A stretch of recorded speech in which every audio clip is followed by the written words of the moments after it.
Oh, Emma's still cleaning houses to make ends meet. My mother's voice carried across the pristine marble floors of the country club's main hall, dripping with that familiar blend of pity and disappointment. I adjusted my deliberately worn cleaning uniform as I pretended to dust the ornate mirror in the corner, watching the reflection of her weekly bridge club gathering. The designer handbags clustered around the mahogany table could have paid for a small car. My mother's friends tooted sympathetically, their perfectly manicured hands reaching for cucumber sandwiches as they absorbed the latest update on her disappointing daughter.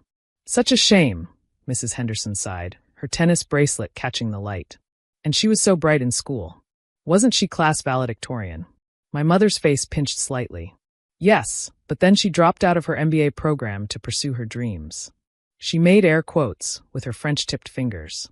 Now she gestured vaguely in my direction, where I was methodically working my way around the room's expensive decor.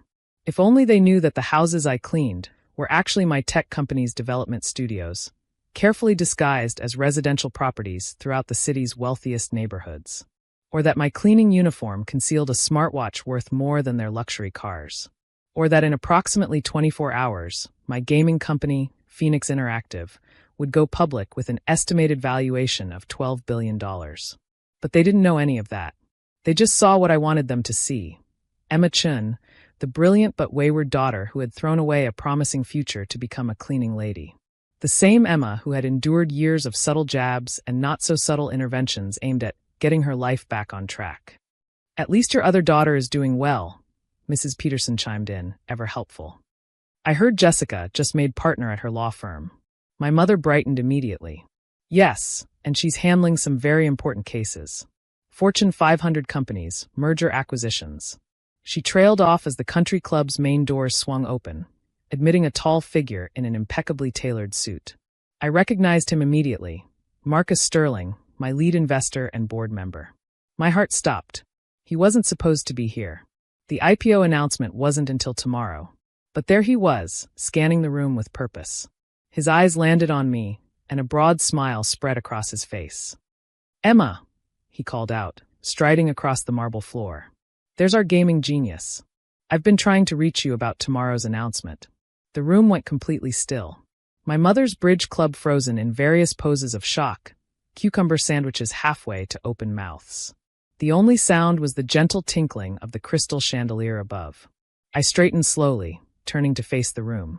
For 3 years, I had maintained this charade, building my company in secret while my family believed I was scraping by as a house cleaner. For 3 years, I had swallowed their judgment, their pity, their constant attempts to fix my life. Looking at their stunned faces now, I smiled and said, "Hello, Marcus." I assumed the final valuation came in. He nodded enthusiastically, pulling out his phone. $12 billion, Emma. The analysts are calling Phoenix Interactive the most promising gaming company IPO since Roblox. The Wall Street Journal wants an exclusive interview, and he finally seemed to notice the tension in the room. I'm sorry, have I interrupted something? My mother had gone pale, her hand clutching her pearl necklace. Emma, she whispered, what is going on? I pulled off my cleaning cap, letting my carefully pinned-up hair fall loose. What's going on, Mother, is that your disappointment of a daughter is about to become one of the youngest female CEOs of a publicly traded company in the gaming industry. The next few moments were chaos. Mrs. Henderson actually dropped her teacup, the fine china shattering on the marble floor. Mrs. Peterson began frantically Googling on her phone, while my mother sat there, opening and closing her mouth like a fish out of water. But you're a cleaning lady, she finally managed. No, Mother, I said, unbuttoning my cleaning uniform to reveal the sleek business attire underneath. I'm the founder and CEO of Phoenix Interactive. Those houses you thought I was cleaning? They're my company's development studios. We've created some of the most successful mobile games of the past 3 years. Surely you've heard of Quantum Quest or Empire of Shadows. Mrs. Peterson gasped. My grandchildren are obsessed with those games. They've spent hundreds on character upgrades and... She stopped abruptly, probably realizing she was admitting to her bridge club how much her family spent on mobile games. Marcus, bless him, seemed to finally understand the situation. Mrs. Chun, he said smoothly, your daughter is quite remarkable. She built a gaming empire from scratch, revolutionized the industry with her innovative monetization strategies, and maintained complete anonymity while doing it. The business world is about to be very excited about Emma Chen. My mother's face was cycling through a fascinating range of emotions. Shock, disbelief, confusion, and finally, the beginning glimmers of pride. But I wasn't finished. The reason I kept this secret, I continued, my voice steady, was because I knew exactly how this would go. The constant questions about the business, the relatives suddenly needing investors for their startups, the pressure to give everyone jobs. I looked directly at my mother. The same way Jessica's law career became the family's shared success story, my company would have become everyone's business. But I built this on my own, and I wanted to succeed or fail on my own terms. But my mother struggled to find words. All those times we tried to help you, set you up with better jobs, introduction to your father's business friends. I was already employing over 300 people and generating millions in revenue. I finished for her. Those better jobs you wanted for me would have been several steps down from my actual position. Marcus cleared his throat. Speaking of positions, Emma, we really should discuss tomorrow's announcement. The press conference is at 9 a.m. and... Press conference? My mother interrupted weakly. Yes, I said, pulling out my own phone to check the schedule. New York Stock Exchange. We're ringing the opening bell. I paused, then added, You're welcome to come if you'd like. Jessica too, though she might be busy with her Fortune 500 cases. The mention of my sister seemed to snap my mother back to reality. Jessica, she said faintly. Oh God, what will Jessica say? I couldn't help but smile slightly. My perfect sister, who had spent years subtly undermining my choices while climbing the corporate law ladder, was about to discover that her struggling sister was now her firm's dream client.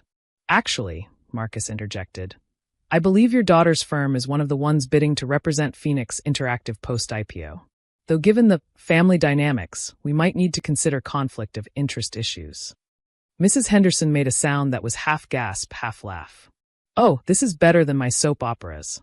I checked my watch, a subtle Patek Philippe that cost more than a year's salary at the jobs my mother kept trying to arrange for me. I should go. We have final preparations for tomorrow, and I need to brief my team. I turned to Marcus. I'll meet you at the office in 20 minutes? He nodded, already heading for the door, but paused to add, It was lovely meeting you, Mrs. Chen. You must be very proud. My mother was still sitting there, shell-shocked, as I gathered my things. The cleaning uniform was stuffed into my bag, never to be worn again. As I turned to leave, she finally found her voice. Emma, wait! She stood up, her bridge club forgotten.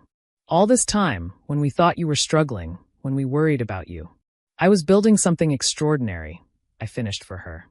Something that would have been impossible if I had followed the path you wanted for me. I adjusted my blazer, allowing myself to finally stand with the confidence of a CEO rather than the apologetic slouch of a disappointment. I have a car waiting. We can talk more after tomorrow's announcement.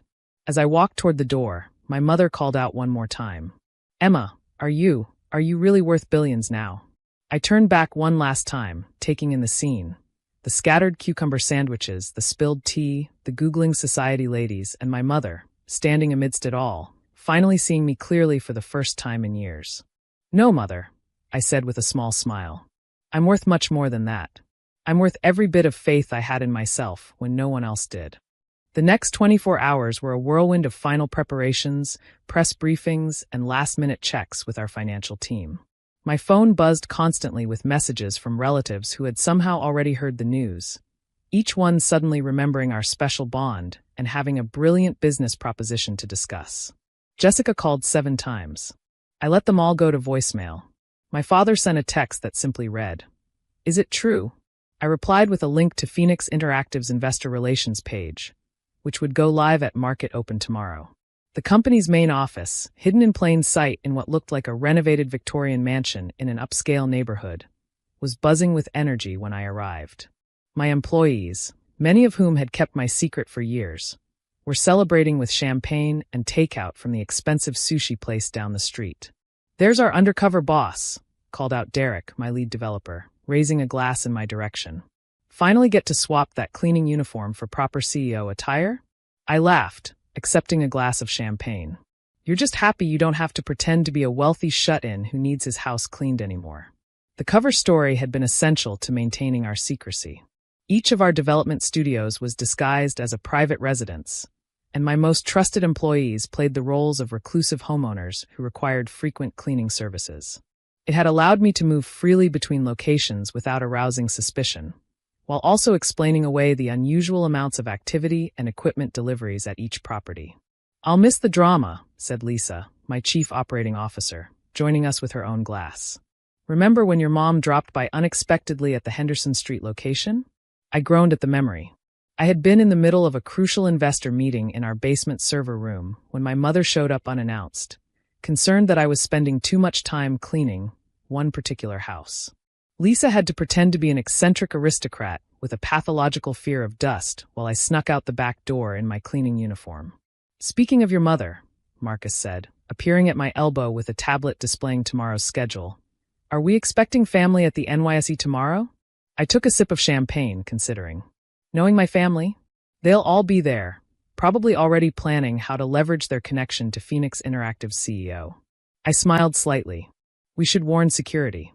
The room laughed, but there was understanding in their eyes.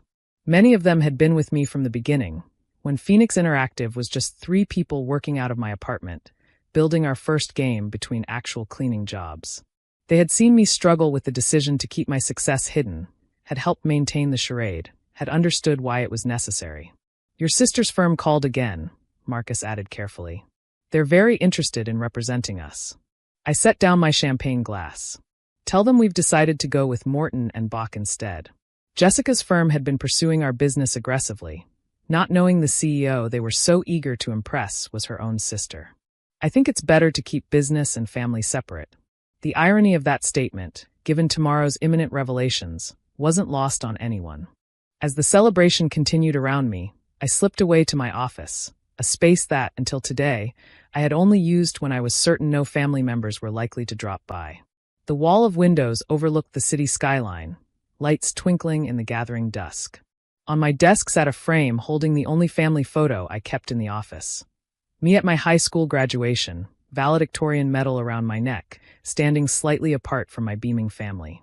I had been different even then, more interested in coding than cases, more fascinated by game theory than corporate law. My parents had indulged what they saw as a hobby, certain I would eventually follow my sister's path into the real business world. When I dropped out of my MBA program to pursue game development, it had been the beginning of the end of their patience. Every family gathering became an intervention. Every success of Jessica's a pointed reminder of my supposed failures. I picked up the photo, remembering the day 3 years ago when I had made the decision to hide my growing success. It had been at another country club gathering, watching Jessica hold court as she described her latest major case, our parents glowing with pride. I had just secured our first major investment round, but the thought of sharing that news, of having my fledgling company become a family project, had filled me with dread. So I had chosen a different path. Let them think I was struggling. Let them believe I was just scraping by. It had given me the freedom to build something extraordinary, unfettered by family expectations or obligations. A knock at my office door interrupted my thoughts. It was Lisa, holding a garment bag. "Your suit for tomorrow," she said, hanging it carefully on the coat rack. "Armani. Much better than that cleaning uniform." I smiled, touching the expensive fabric. "Think it'll impress the country club set?" "Honey," Lisa said with a laugh, "tomorrow you're going to do a lot more than impress them. You're going to show them exactly who Emma Chin really is." The next morning dawned clear and bright, perfect weather for shattering family illusions. I stood in front of my full-length mirror, adjusting the perfectly tailored Armani suit, checking that every hair was in place. Gone was the deliberate dowdiness of my cleaning lady disguise, replaced by the polished appearance of a tech CEO about to take her company public. My phone had finally stopped buzzing sometime around midnight, after I blocked most of my relatives' numbers. The few messages I did read ranged from congratulatory to accusatory, with a healthy dose of business proposals in between. Jessica had finally given up calling and sent a text instead. "We need to talk about this. How could you not tell me? I'm your sister." I left it unread. The car Marcus sent, a sleek black Tesla, arrived precisely on time. My building's doorman, who had been one of the few people who knew my secret, gave me a thumbs up as I walked past. "Show them what you're made of, Ms. Chun." The drive to the New York Stock Exchange felt surreal. Streets I had walked countless times in my cleaning uniform now passed by in a blur of early morning sunshine and commuter traffic. My phone buzzed with a message from Marcus. Your family's already here. All of them. Thanks for watching. See you again in the next video. Stay stunned.